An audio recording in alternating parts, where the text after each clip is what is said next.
আজ থেকে লাখো বছর আগে সত্যযুগে যখন মন্দিরাচল পর্বতের কাছাকাছি প্রায় ১০০ বছর ধরে একটানা একই স্বর শোনা যাচ্ছিল, ওম বেদাত্মনে বিদ্মহে হিরণ্যগর্ভায় ধীমহি তন্নো ব্রহ্ম প্রচোদয়াৎ। ওম বেদাত্মনে বিদ্মহে হিরণ্যগর্ভায় ধীমহি তন্নো ব্রহ্ম প্রচোদয়াৎ। এদিকে প্রায় ১০০ বছর ধরে ব্রহ্মদেবের কঠিন তপস্যা করে আসা মহাবলশালী অসুর আর কেউ নয়, স্বয়ং হিরণ্যকশিপু। হিরণ্যকশিপুর এই মহা কঠোর তপস্যা দেখে ইন্দ্রদেব সমেত সমস্ত দেবতারা নিজেদের ভবিষ্যৎ নিয়ে চিন্তিত হয়ে পড়লেন। দেবতারা আর চুপ করে থাকতে পারলেন না। তারা ভাগ ভাগ করে সবাই ব্রহ্মলোকের দিকে রওনা হলেন। ত্রাহি মম পিতামহ, ত্রাহি মম পিতামহ, ত্রাহি মম পিতামহ।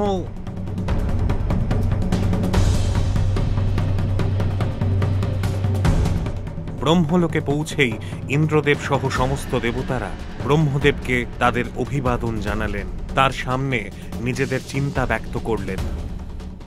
পিতামহ, খুব বেশি দেরি হয়ে যাওয়ার আগেই আপনার কাছে বিনম্র প্রার্থনা, দয়া করে আগে থেকেই মহাবলশালী হিরণ্যকশিপুকে কোনো একটা সাধারণ বরদান করে সন্তুষ্ট করে দিন।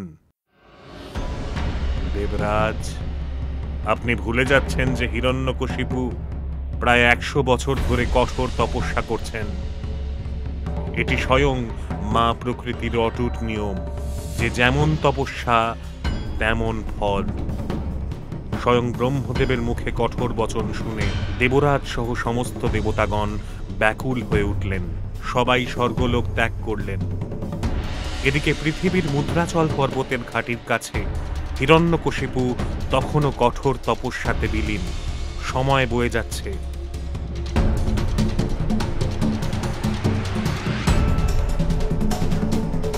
আর তারপর একদিন সেই সময় এলো যখন স্বয়ং ব্রহ্মদেব হিরণ্যকশিপুর কঠোর তপস্যায় প্রসন্ন হয়ে তার সামনে প্রকট হলেন। হিরণ্যকশিপুকে তার ইচ্ছের কথা প্রকাশ করতে বললেন। ওঠো বৎস, চোখ খোলো। আমি তোমার এই কঠোর তপস্যায় অতি প্রসন্ন। ব্রহ্মদেব, আপনার চরণে শতকোটি প্রণাম। বৎস হিরণ্যকশিপু, তুমি যে প্রকারের বরদানের ইচ্ছে প্রকাশ করো আমার কাছে চাইতে পারো। ব্রহ্মদেবের মুখে এই বাণী শুনে হিরণ্যকশিপু আর দেরি না করে ব্রহ্মদেবের কাছে অমর হতে চাইলেন। যার উত্তরে ব্রহ্মদেব বললেন, সম্ভব নয়, এটি প্রকৃতির নিয়ম বিরুদ্ধ। কোনো অন্য প্রকারের আরো কঠিন বর চাইতে অনুরোধ করলেন। আমি জানতাম আপনি আমাকে কখনো অমরত্বের বর প্রদান করবেন না, তাই আমি আগে থেকেই এর বিকল্প ভেবে রেখেছিলাম, যা প্রদান করতে আপনি প্রতিশ্রুতিবদ্ধ। এটুকু বলে হিরণ্যকশিপু ব্রহ্মদেবের কাছে এমন বর চাইলেন যা শুনে স্বয়ং ব্রহ্মদেব আশ্চর্য হয়ে গেলেন। দেবতারা তো যেন আগে থেকেই নিজেদের সিংহাসন খুইয়ে বসেছিলেন। এদিকে এই বরদানের জন্য হিরণ্যকশিপুকে না কোনো দেবতা, রাক্ষস, খক্ষস, মানুষ কিংবা পশু মারতে পারবে। তাকে দিনেও হত্যা করা যাবে না, রাতেও না। তাকে কোনো অস্ত্র দিয়ে মারা যাবে না, না কোনো শস্ত্র দিয়ে। তিনি পৃথিবীতেও মরবেন না, না আকাশেও। তার মৃত্যু ঘরের ভেতরেও হবে না, ঘরের বাহিরেও হবে না। তথাস্তু। ব্রহ্মদেবের কাছে বরদান পেয়েই হিরণ্যকশিপু নিজের জীবন নিয়ে সম্পূর্ণরূপে সুনিশ্চিত হয়ে গেলেন। তার মৃত্যু ভয় তাকে ছেড়ে গেল। সে নিজেকে অজেয়, অমর ভেবে বসলেন।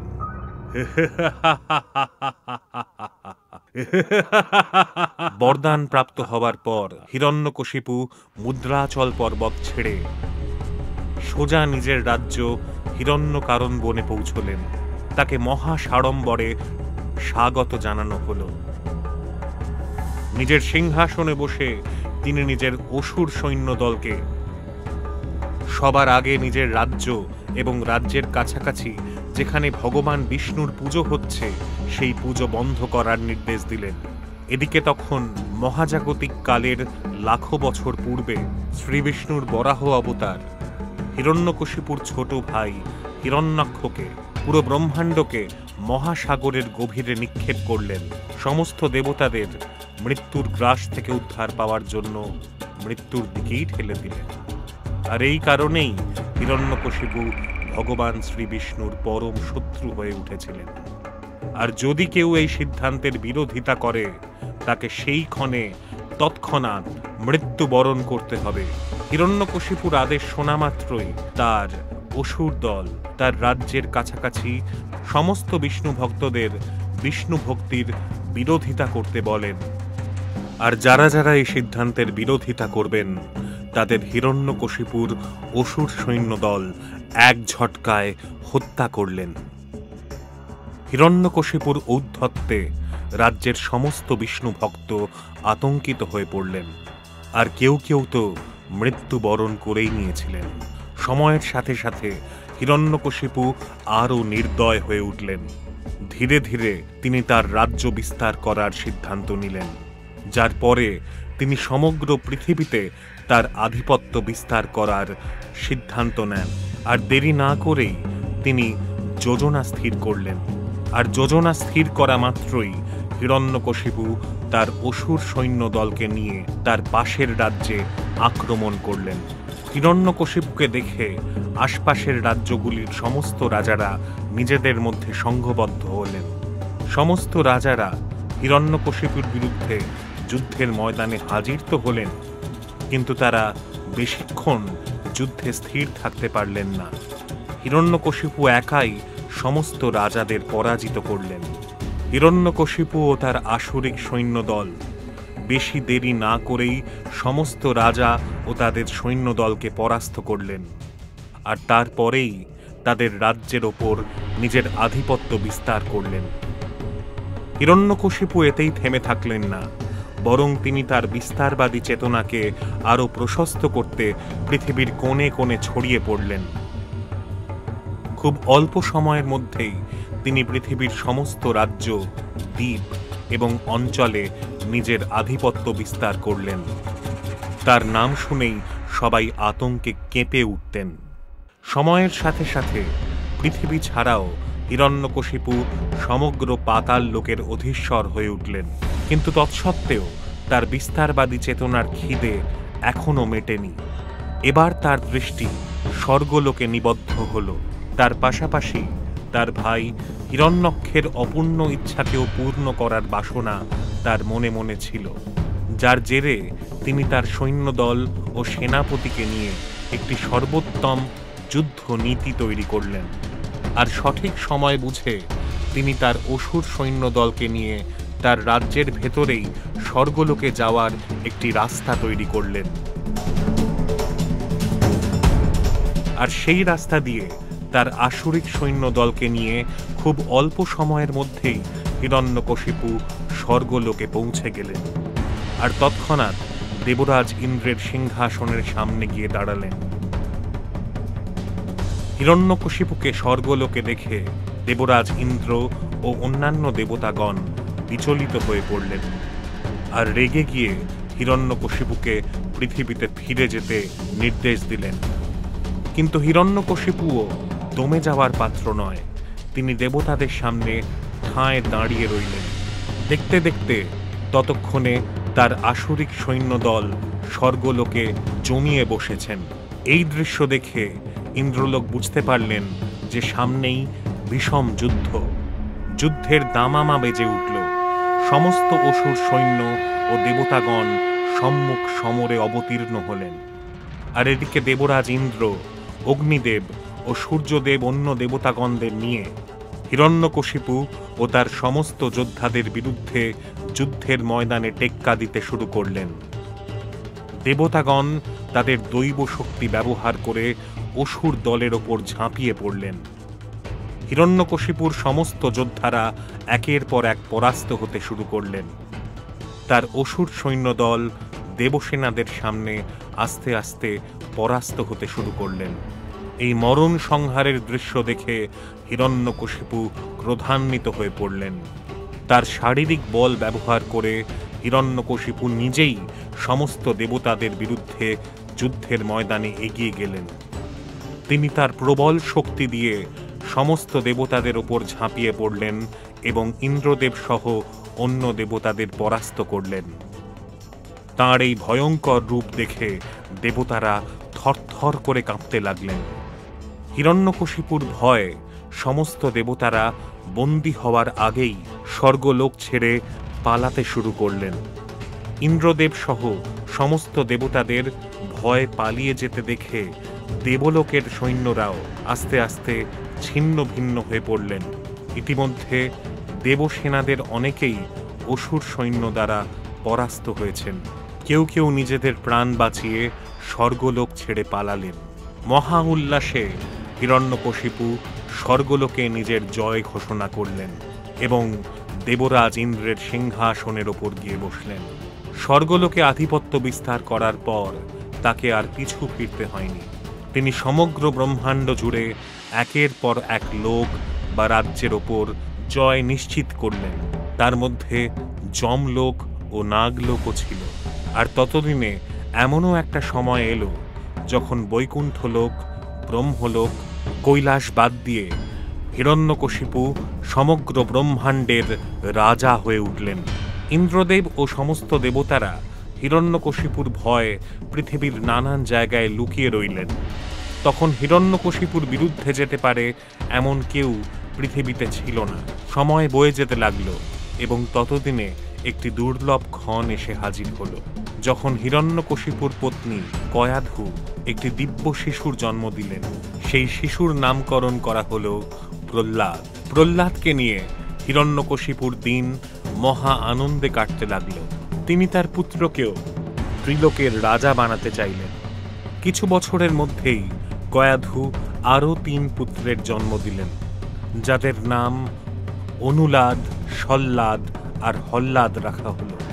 আর ততদিনে জ্যেষ্ঠ পুত্র প্রহ্লাদ কৈশোরে পৌঁছেছেন। প্রহ্লাদ তার নিজের চেতনা দিয়ে ভগবান বিষ্ণুর ভক্ত হয়ে পড়লেন। ভগবান বিষ্ণুর সাথে ভক্ত প্রহ্লাদের একটি অটুট যোগাযোগ তৈরি হলো, যা সাধারণ যোগাযোগ ছিল না। গুরুকুলে শিক্ষা লাভের পাশাপাশি ভক্ত প্রহ্লাদ ভগবান বিষ্ণুর পূজা করতে থাকলেন। সময়ের সাথে সাথে তার শিক্ষা পূর্ণ হল, যার পরে তার গুরুকে নিয়ে ভক্ত প্রহ্লাদ বনরাজ্যে ফিরে এলেন ও হিরণ্যকশিপুর সামনে এসে দাঁড়ালেন। হিরণ্যকশিপু তখন মদিরা পান করছিলেন। সে তার পুত্র প্রহ্লাদকে দেখে অত্যন্ত প্রসন্ন হলেন। প্রহ্লাদ তার বাবার পা ছুঁয়ে প্রণাম করলেন। বৎস, তুমি এতদিন তোমার অধ্যয়নে মনোনিবেশ করে নিজের শিক্ষা পূর্ণ করেছ, তার সর্বত ব্যাখ্যা আমাকে শোনাও। প্রহ্লাদ নিজের ব্যাখ্যা সম্পূর্ণ করার আগে ভগবান বিষ্ণুকে প্রণাম করলেন। প্রহ্লাদের মুখে ভগবান বিষ্ণুর নাম শুনেই হিরণ্যকশিপুর চোখ রাগে লাল হয়ে উঠল। তিনি প্রহ্লাদের গুরুর দিকে ভয়ঙ্কর রাগ নিয়ে তাকালেন। হে দুর্বুদ্ধি পরায়ণ ব্রাহ্মণ অধম, তুমি আমার অজান্তে আমার পুত্রকে কি শিক্ষা দিয়েছ যে সে আমার সামনেই আমার পরম শত্রু বিষ্ণুর নাম নিচ্ছে? মহারাজ, আপনি দয়া করে রাগ করবেন না। প্রহ্লাদ আমার শিখিয়ে দেওয়া কথা বলছে না। আমি নিজেই জানি না প্রহ্লাদ এত কিছু শিখল কোত্থেকে। যার পরে হিরণ্যকশিপু তার পুত্রর কাছে তার শিক্ষার হেতু জানতে চাইলেন, যার উত্তরে ভক্ত প্রহ্লাদ বললেন, ভগবান বিষ্ণু সকল জীবের আত্মায় রয়েছেন। এটুকু শুনেই হিরণ্যকশিপু রেগে গিয়ে প্রহ্লাদকে বললেন যে তার শিক্ষা অসম্পূর্ণ, সে যেন আবার গুরুকুলে ফিরে যায়। প্রহ্লাদ গুরুকুলে আবার ফিরে গেলেন এবং নতুন করে শিক্ষা লাভ করতে শুরু করেন। আর এদিকে হিরণ্যকশিপু সমস্ত জগতের ওপর অত্যাচার শুরু করলেন। সারা পৃথিবী ও সমগ্র ব্রহ্মাণ্ড জুড়ে সমস্ত দেবদেবীর পূজা পাঠ বন্ধ করে দিয়ে তিনি নিজেকে পুজো করার ওপর জোর দিলেন। এর কিছুদিনের মধ্যেই ভক্ত প্রহ্লাদ নিজের শিক্ষা পুনরায় লাভ করলেন। হিরণ্যকশিপুর ডাকে প্রহ্লাদ এবং তার গুরুজনেরা হিরণ্যকশিপুর কাছে হিরণ্যবনে গিয়ে হাজির হলেন ও হিরণ্যকশিপুর সামনে গিয়ে দাঁড়ালেন। তো পুত্র, এবার নতুন করে কোনো গাথা শোনাও, যার দ্বারা এই সমগ্র সৃষ্টি, সমস্ত প্রধান তত্ত্ব ও সমস্ত চরাচর জগৎ উৎপন্ন হয়েছে। সে সমস্ত প্রপঞ্চের ন্যায় পরম পালনকর্তা ভগবান শ্রী বিষ্ণু আমাদের ওপর প্রসন্ন হয়ে আছেন। এটুকু শুনে হিরণ্যকশিপু আবার ক্রোধান্বিত হয়ে উঠলেন। এবার তিনি তার অসুর সৈন্য দলকে প্রহ্লাদকে বধ করতে বললেন। তার আদেশ পেতেই সেখানে উপস্থিত সহস্র অসুর তাদের ধারালো অস্ত্রশস্ত্র নিয়ে ভক্ত প্রহ্লাদকে মৃত্যুর মুখে ঠেলে দেওয়ার জন্য ব্যস্ত হয়ে উঠলেন। সবাই একত্রিত হয়ে তার উপরে ঝাঁপিয়ে পড়লেন। তাদের অস্ত্রশস্ত্রের সামনে ভক্ত প্রহ্লাদের কোনো ব্যথাই হল না। ও যেমন ছিল তেমন নবীন বালকের মতো চুপ করে বসে রইলেন। এই দেখে হিরণ্যকশিপু অবাক হয়ে গেলেন ও তিনি স্বয়ং প্রহ্লাদকে ভগবান বিষ্ণুকে ছেড়ে তাঁর প্রতি ভক্তি দেখাবার নির্দেশ দিলেন। যার উত্তরে ভক্ত প্রহ্লাদ ভগবান বিষ্ণুকেই অনন্ত সনাতন বলে উল্লেখ করলেন। এই শুনে হিরণ্যকশিপু আরও রেগে উঠলেন। যার পরে তিনি তার বিষধর সৈন্যদের ডেকে পাঠালেন, আর উনি ভক্ত প্রহ্লাদকে তাদের বিষধর দাঁত দিয়ে হত্যা করতে নির্দেশ দিলেন। যার পরে সমস্ত বিষধর সৈন্য সাপ হয়ে ভক্ত প্রহ্লাদকে আক্রমণ করলেন। তারা ভক্ত প্রহ্লাদের সমস্ত শরীরে দাঁত দিয়ে কাটতে শুরু করলেন। ভক্ত প্রহ্লাদ অবশ্য তখন ভগবান বিষ্ণুর পুজোয় ডুবে ছিলেন, তাই তাদের বিষধর দাঁতেরও ভক্ত প্রহ্লাদের ওপর কোনো রকম প্রভাব হলো না। ততক্ষণে সমস্ত সর্প সৈনিকের দাঁত ভেঙে গেছে। তাদের ফনায় তীব্র বেদনা উপস্থিত হলো। তাদের হৃদয় কেঁপে উঠল। এই দেখে হিরণ্যকশিপু অবাক তো হয়ে গেলেনই, সাথে সাথে ভীষণ রেগে উঠলেন। তার এই অশান্ত ক্রোধ দেখে সমগ্র গুরুমণ্ডলী তার সামনে এসে উপস্থিত হলেন। প্রহ্লাদের সমস্ত দোষকে ক্ষমা করে তাকে আরেকবার সুযোগ দিতে বললেন। তাদের প্রার্থনা শুনে হিরণ্যকশিপু তাকে অন্তিম অবসর দিলেন। গুরুজনেরা প্রহ্লাদকে নিয়ে গুরুকুলে ফিরে এলেন। নিজেদের শাসনে রেখে তাকে পড়াতে শুরু করলেন। কিন্তু পড়াশুনোর পাশাপাশি ভক্ত প্রহ্লাদ সমস্ত অধিবাসীদের ভগবান বিষ্ণুর সম্পর্কে বলতে থাকলেন। আর যখন এই কথা গুরুমণ্ডলেরা জানলেন, তারা কোনো এক অসুর সৈন্যকে দিয়ে হিরণ্যকশিপুর কাছে এই খবর পাঠালেন। যার পরে হিরণ্যকশিপু একটি প্রাণঘাতক ষড়যন্ত্র করে প্রহ্লাদের উদ্দেশ্যে গুরুকুলে খবর পাঠালেন। তিনি আসলে তার রাধুনীদের প্রহ্লাদের খাবারে হলাহল বিষ মিশিয়ে দিতে বলেছিলেন, আর তারপর সেই বিষাক্ত খাবার প্রহ্লাদকে খেতে দিলেন। প্রহ্লাদ যখন শ্রী বিষ্ণুর স্মরণ করে সেই ভোজন শুরু করলেন, তখন সমস্ত রাধুনীরা প্রহ্লাদের ওপর কঠোর দৃষ্টি নিক্ষেপ করলেন। খাবার পরেও ভক্ত প্রহ্লাদ সুস্থই রইলেন। এটা দেখে সমস্ত রাধুনীরা আশ্চর্য হয়ে গেলেন। তারা অত্যন্ত ভীত সন্ত্রস্ত হয়ে হিরণ্যকশিপুর কাছে গিয়ে সমস্ত ঘটনা বর্ণনা করলেন। এই কথা শুনে হিরণ্যকশিপুর রাগ ভক্ত প্রহ্লাদের ওপর আরও বেড়ে গেল। তিনি গুরুমণ্ডলের সমস্ত পুরোহিতদের ডেকে প্রহ্লাদকে নষ্ট করার আদেশ দিলেন। সমস্ত পুরোহিতগণ শান্তিপূর্বক ভক্ত প্রহ্লাদের কাছে গিয়ে ভগবান বিষ্ণুর আরাধনা ছেড়ে কেবলমাত্র তার পিতা হিরণ্যকশিপুকে ভক্তি করার পরামর্শ দিলেন। এই শুনে ভক্ত প্রহ্লাদ তার পিতাকে পূজনীয় মানলেন, কিন্তু ভগবান রূপে নয়। তিনি কায়মনোবাক্যে স্বীকার করলেন যে ভগবান বিষ্ণুই একমাত্র ভগবান। এই শুনে সমস্ত পুরোহিত মণ্ডলী প্রহ্লাদকে সচেতন করলেন এবং নিজেরা অগ্নিশিখায় রূপান্তরিত হলেন। সেই অগ্নিকুণ্ড থেকে একটি প্রচণ্ড শক্তিশালী কৃতিকা ভক্ত প্রহ্লাদের ওপর ত্রিশূল নিয়ে আক্রমণ করলেন। আর যেই ত্রিশূল ভক্ত প্রহ্লাদের শরীর ছুঁল, ত্রিশূল ভেঙে চুরমার হয়ে গেল। নিজের মহাশক্তিশালী ত্রিশূল ভেঙে পড়তে দেখে কৃত্তিকা আরও ক্ষেপে উঠলেন। সে উল্টে সমস্ত পুরোহিতদের আক্রমণ করলেন এবং তাদের তৎক্ষণাৎ হত্যা করে নিজেও নষ্ট হলেন। তিনি আবার ভগবান বিষ্ণুর শরণাপন্ন হলেন এবং প্রার্থনায় সমস্ত পুরোহিতদের পুনরুজ্জীবন দাবি করলেন। তার কিছুক্ষণ বাদেই ভক্ত প্রহ্লাদের ভক্তিস্বরূপ তার একটিমাত্র স্পর্শে সমস্ত মৃত পুরোহিতগণ আবার পুনরুজ্জীবিত হয়ে উঠলেন। এই দৃশ্য দেখে সমস্ত পুরোহিতরা ভক্ত প্রহ্লাদের উপর অত্যন্ত প্রসন্ন হলেন তাকে মহান গণ্য করে তারা ধন্য ধন্য করে উঠলেন। ঠিক তারপরেই সমস্ত পুরোহিতগণ হিরণ্যকশিপুর কাছে গিয়ে সমগ্র ঘটনার বিবরণ করলেন। এই শুনে হিরণ্যকশিপু আরো অবাক এবং ক্রোধান্বিত হয়ে উঠলেন। তিনি ভক্ত প্রহ্লাদকে নিজের কাছে ডেকে বারবার মৃত্যুর হাত থেকে বেঁচে ওঠার রহস্য জানতে চাইলেন, যার উত্তরে ভক্ত প্রহ্লাদ বললেন, এ সবটাই ভগবান বিষ্ণুর কৃপা। এই শুনে হিরণ্যকশিপু ক্রোধান্বিত হয়ে তার সৈন্যদলকে ডেকে ভক্ত প্রহ্লাদকে তার মহলের 100 যোজন উঁচু থেকে নিচে ফেলে দেওয়ার আদেশ দিলেন। যা শুনে অসুর সৈন্যদল ভক্ত প্রহ্লাদকে সহস্র যোজন উচ্চতা থেকে মহল থেকে ছুঁড়ে ফেলে দিলেন। নিচে পড়ে যেতে যেতে ভক্ত প্রহ্লাদ ভগবান বিষ্ণুর স্মরণ করলেন। নিচে পড়ে যাওয়ার আগেই ভক্ত প্রহ্লাদের আকুতি শুনে জগদ্ধাত্রী দেবী তাকে নিজের কোলে তুলে নিলেন ও তাকে পৃথিবীতে রেখে নিজে মিলিয়ে গেলেন।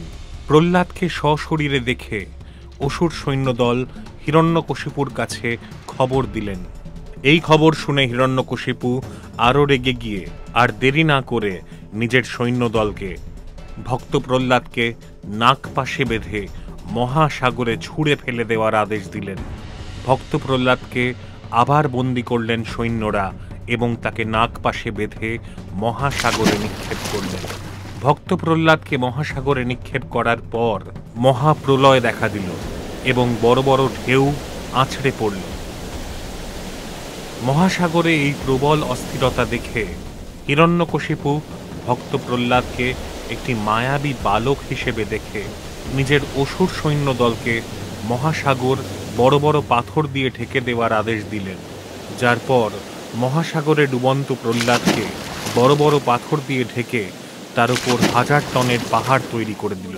কিন্তু তখনও ভক্ত প্রহ্লাদ 1000 পাথর দিয়ে ঘিরে থাকা অবস্থাতেও ভগবান বিষ্ণুর স্মরণ করতে লাগলেন।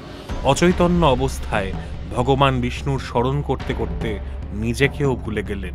তিনি নিজের ভেতরে স্বয়ং শ্রী বিষ্ণুকে অনুভব করলেন এবং তার জেরেই নাগপাশ ছিন্ন হল।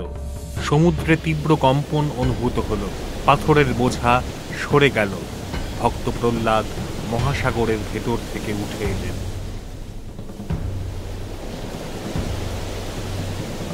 আর পৃথিবীতে পা রাখার পরেই তার মনে পড়ল যে তিনি প্রহ্লাদ। তিনি পৃথিবীর বুকে বসে বিলাপ করতে করতে বিষ্ণুর স্তুতি করলেন।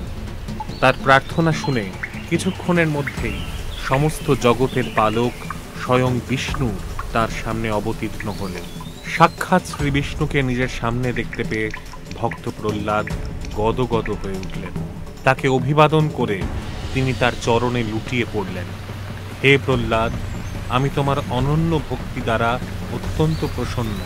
তোমার যা বর চাই আমার কাছে চাও। যার উত্তরে ভক্ত প্রহ্লাদ সর্বক্ষণ ভগবান বিষ্ণুর প্রার্থনা করার সিদ্ধান্ত নিলেন। ভগবান বিষ্ণু এতে স্বীকৃতি দিয়ে অন্য বর চাইতেও বললেন। যার উত্তরে ছোট্ট প্রহ্লাদ তার পিতার সমস্ত পাপ কর্ম ভুলে গিয়ে তার পিতাকে ক্ষমা করে দেওয়ার কথা বললেন। তথাস্তু বলে শ্রী বিষ্ণু আবার মিলিয়ে গেলেন। যার পর ভক্ত প্রহ্লাদ আবার রাজমহলে ফিরে এসে সোজা তার মা কয়াধুর কাছে গিয়ে পৌঁছলেন। মাতা কয়াধু তাকে কোলে তুলে নিলেন এবং ঠিক সেই মুহূর্তে হিরণ্যকশিপু এই দৃশ্য দেখলেন। মাতা কয়াধুর সঙ্গে প্রহ্লাদকে দেখে হিরণ্যকশিপু আবার রেগে উঠলেন আর গভীর চিন্তায় নিমগ্ন হলেন। তার মনে পড়ে তার ছোট বোন হোলিকার কথা। তারপরে তিনি হোলিকাকে নিজের কাছে ডেকে পাঠালেন। পরের দিনই রাজমহলে হোলিকা এলেন, যার সাথে হিরণ্যকশিপু একটি সম্পূর্ণ ভয়ঙ্কর যোজনা তৈরি করলেন। সমগ্র নগরে একটি আয়োজন তৈরি করতে বলা হলো, আর এই আয়োজনে অন্তর্গত ভক্ত প্রহ্লাদকে প্রজ্বলিত চিতায় হোলিকার সঙ্গে প্রবেশ করতে বলা হলো। আসলে হোলিকার ব্রহ্মদেবের কাছে আগুনে না জ্বলার বর ছিল, আর সেই সুযোগে হিরণ্যকশিপু ভক্ত প্রহ্লাদকে মেরে ফেলতে চাইল। সন্ধ্যা হতেই এই মিথ্যে আয়োজনের শুরু হলো। কয়াধু না চাইতেও ভক্ত প্রহ্লাদকে জোর করে হোলিকার কোলে বসিয়ে চিতা জ্বালিয়ে দেওয়া হলো। আগুন জ্বলতেই ভক্ত প্রহ্লাদ শ্রী বিষ্ণুর স্মরণ করলেন। এই দেখে হোলিকা জোরে জোরে হেসে উঠলেন। তা দেখে হিরণ্যকশিপুও হাসতে লাগলেন। আর কিছুক্ষণ পর ভক্ত প্রহ্লাদের কিছু না হলেও হোলিকার অবশ্যই গরম লাগতে শুরু করলো। সময় যেতে যেতে এই গরম জ্বলনে অনুভূত হলো এবং হোলিকা সেই চিতায় ছটফট করতে করতে ভস্ম হয়ে গেলেন। যা দেখে হিরণ্যকশিপু গর্জন ও বিলাপ ছাড়া আর কিছুই করতে পারলেন না। কিন্তু ভক্ত প্রহ্লাদ চিতা থেকে হেঁটে বেরিয়ে এলেন। যা দেখে হিরণ্যকশিপু রাগের আগুনে ছারখার হয়ে যেতে লাগল। নগর ও মহলে শোকের বাতাবরণ ছেয়ে গেল। ধীরে ধীরে সূর্যাস্ত হল। আর তারপর অসুর সৈন্য দল বলপূর্বক প্রহ্লাদকে হিরণ্যকশিপুর সামনে নিয়ে এলো। ভক্ত প্রহ্লাদকে সামনে দেখে হিরণ্যকশিপু রাগে অহংকারে ভক্ত প্রহ্লাদকে অসুর জাতির নামে একটি কলঙ্ক হিসেবে স্থাপিত করল এবং নিজেকে আসল ভগবান রূপে চিহ্নিত করল। তার সাথে সাথে আর সমস্ত দেবদেবতাকে শক্তিহীন বাতলে নিজেকে সর্বশক্তিমান প্রমাণিত করার চেষ্টা করল। আমি স্বয়ং সূর্য, আমি স্বয়ং চন্দ্র, আমি স্বয়ং বায়ুতে বিরাজমান। সমগ্র সৃষ্টিতে আমার থেকে বড় ভগবান আর কেউ নেই। তিনি ভক্ত প্রহ্লাদকে বলার চেষ্টা করলেন যে তিনিই আসল ভগবান। যার উত্তরে প্রহ্লাদ বললেন তিনি ভুল, বিষ্ণুই স্বয়ং ভগবান। এই শুনে হিরণ্যকশিপু আরও রেগে গিয়ে ভক্ত প্রহ্লাদকে সজোরে একটি লাথি মারলেন। এই আঘাতে ভক্ত প্রহ্লাদ দূরে গিয়ে প্রায় আধমরা হয়ে পড়ে রইলেন। কোথায় গেল তোর ভগবান? ডাক নিজের ভগবান বিষ্ণুকে, যদি বাঁচাতে পারে এসে বাঁচাক তোর প্রাণ। যার উত্তরে প্রহ্লাদ বললেন ভগবান বিষ্ণু সর্বত্র বিরাজমান। এই শুনে হিরণ্যকশিপু পাগলের মতন নিজের রাজমহলের দেওয়ালগুলি ভেঙে ফেলতে লাগলেন। এভাবেই সমস্ত থামগুলি ভাঙতে ভাঙতে আরেকটি থামে তিনি তার গদা দিয়ে আঘাত করলেন, কিন্তু সেই থামটি ভাঙল না। এই দেখে হিরণ্যকশিপু অবাক হয়ে গেলেন। তিনি ক্রোধান্বিত হয়ে সেই থামটির ওপর আরও অনেকবার প্রহার করলেন, কিন্তু থামটি ভাঙল না। কিছুক্ষণ পর সেই থামটি আস্তে আস্তে ফেটে গেল। তারপর হঠাৎ করেই খুব তীব্র গতিতে থামটি ভেঙে পড়ল এবং হিরণ্যকশিপু দূরে গিয়ে আছড়ে পড়লেন। টুকরো টুকরো হয়ে যাওয়া রাজসভায় এক ভীষণ গর্জন শোনা গেল। ধোঁয়া উড়িয়ে প্রচণ্ড গর্জন করতে করতে ভগবান বিষ্ণুর অবতার নরসিংহ এসে হাজির হলেন। যাকে দেখে হিরণ্যকশিপু আশ্চর্য হয়ে গেলেন। তখনই ভক্ত প্রহ্লাদ হাত জোর করে প্রার্থনা শুরু করলেন। এই দেখে হিরণ্যকশিপু বুঝলেন যে ইনি আর কেউ নন, স্বয়ং ভগবান বিষ্ণু। যার পরে নিজের সামনে উগ্র নরসিংহকে দেখে হিরণ্যকশিপু ভীষণ রেগে গিয়ে নিজের গদা নিয়ে নরসিংহ অবতারের ওপর আক্রমণ করলেন। তিনি নরসিংহকে গদা দিয়ে আঘাত করলেন, কিন্তু নরসিংহের তার ওপর কোনো প্রভাব পড়ল না। নরসিংহ তার পাঞ্জার এক ঘা দিয়ে হিরণ্যকশিপুর গদা ভেঙে চুরমার করে দিলেন। এই দেখে হিরণ্যকশিপু গদা ছেড়ে তলোয়ার নিয়ে নরসিংহের দিকে এগিয়ে গেলেন, কিন্তু তাতেও নরসিংহের ওপর কোনো প্রভাব পড়ল না। নরসিংহ তার প্রহারে সেই তলোয়ারটিকেও নষ্ট করে দিলেন। নিজের অস্ত্রশস্ত্রকে এভাবে নষ্ট হতে দেখে হিরণ্যকশিপু মল্লযুদ্ধে নরসিংহকে আহ্বান করলেন। তিনি সরাসরি তার হাত দিয়ে নরসিংহের ওপর আঘাত হানলেন। নরসিংহ তার হাত ধরে হিরণ্যকশিপুকে মাটিতে আঁচড়ে ফেললেন এবং তাকে মল্লযুদ্ধে পরাস্ত করলেন। এই সাংঘাতিক দৃশ্য দেখে সমস্ত অসুরকুল আশ্চর্য হয়ে থরথর করে কাঁপতে লাগলেন। এই প্রথমবার হিরণ্যকশিপুর সামনে এমন কেউ দাঁড়িয়ে রয়েছেন যিনি তার চেয়েও বেশি শক্তিশালী এবং তাকে ধুলোতে নিক্ষেপ করার ক্ষমতা ধরেন। এইভাবে মার খেতে খেতে হিরণ্যকশিপু বুঝতে পারলেন যে এবার তার পালিয়ে যাওয়াই শ্রেয়। তিনি নরসিংহর কাছ থেকে পালাতে পালাতে এদিক ওদিক দৌড়তে লাগলেন। নরসিংহ তার পিছু পিছু দৌড়তে দৌড়তে তাকে তার পাঞ্জার ভেতরে মুঠিবদ্ধ করলেন। পুরো রাজমহল জুড়ে ঘষতে ঘষতে তাকে মূল দরজার সামনে নিয়ে গেলেন। সেখানে গিয়ে তাকে তিনি তার কোলের ওপর শুইয়ে দিলেন। বিষ্ণু, আমাকে কেউ মারতে পারবে না, তা সে তুমি যতই চেষ্টা করো। তুই এখন ঘরের বাইরেও নেই, ভেতরেও নেই, তুই মাটিতেও নেই, আকাশেও নেই। এখন দিনও নয়, রাতও নয়। আমি তোকে অস্ত্র দিয়ে মারব না, শস্ত্র দিয়েও নয়। আমি দেবতাও নই, রাক্ষসও নই, খক্ষসও নই। আমি মানুষও নই, পশুও নই। আমি নরসিংহ। এই বলে নরসিংহ নিজের ধারালো পাঞ্জা দিয়ে হিরণ্যকশিপুর শরীর ছিন্ন ভিন্ন করল। এই আঘাতে হিরণ্যকশিপুর প্রাণ বেরিয়ে গেল এবং সে তৎক্ষণাৎ মৃত্যুবরণ করল। এই দেখে ভক্ত প্রহ্লাদের নিজের পিতার মৃত্যুর হেতু খুবই দুঃখ অনুভব হল, কিন্তু তিনি এটিকে ভগবান বিষ্ণুর ইচ্ছা হিসাবে মেনে নিয়ে নরসিংহের সামনে হাত জোড় করলেন। নিজেদের রাজাকে এভাবে মৃত্যুবরণ করতে দেখে সমস্ত অসুর সেনা হিরণ্যবন ছেড়ে পাতাল লোকের দিকে দৌড়ে পালিয়ে যেতে থাকলেন। এই অবস্থায় কিছু অসুর সেনা নিয়ন্ত্রণ হারিয়ে নরসিংহের ওপর আক্রমণ করে বসলেন, যার পরে নরসিংহ নিজের প্রলয় রূপ ধারণ করে সমস্ত অসুর সৈন্যকে পরাস্ত করলেন। সমস্ত সৃষ্টিকুলকে হিরণ্যকশিপুর প্রভাব থেকে মুক্ত হতে দেখে সমস্ত দেবতাগণ অত্যন্ত প্রসন্ন হলেন, কিন্তু তাদের সমস্ত প্রসন্নতা মুহূর্তেই চিন্তায় পরিবর্তিত হল যখন নরসিংহ সমস্ত অসুর সৈন্যকে প্রহার করার পরেও শান্ত হলেন না।